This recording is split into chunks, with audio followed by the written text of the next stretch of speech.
ឆ្ងល់ណាស់ហើយអ្វីអូននៅនឹកពីបងពេលនេះមិនល្អមែនទេទើបមានមេអូននឹកអិចបងតែងតែខ្វាយខ្វល់ពីអូនគិតបារម្ភស្ងួននឹកដល់អូនគ្រប់នាទីខ្លាចរូបបងដួងចិត្តចូលវីតែពេលនេះអូនបែរជានឹកទាំងចាំបើស្រឡាញ់បងសុំកុំរំលឹកអ្នកចា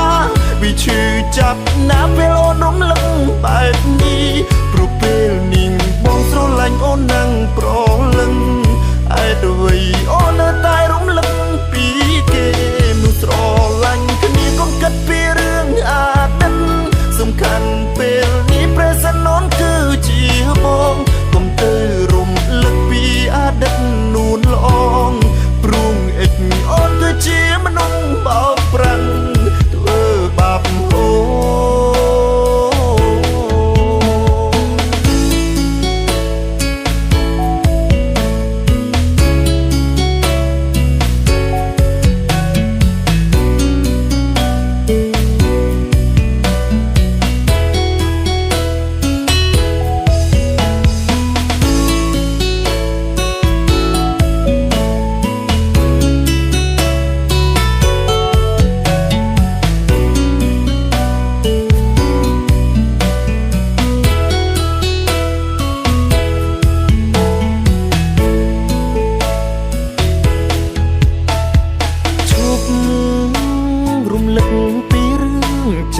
ចាំង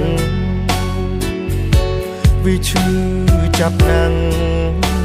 ដល់រូបពួកយើងទាំងពីរ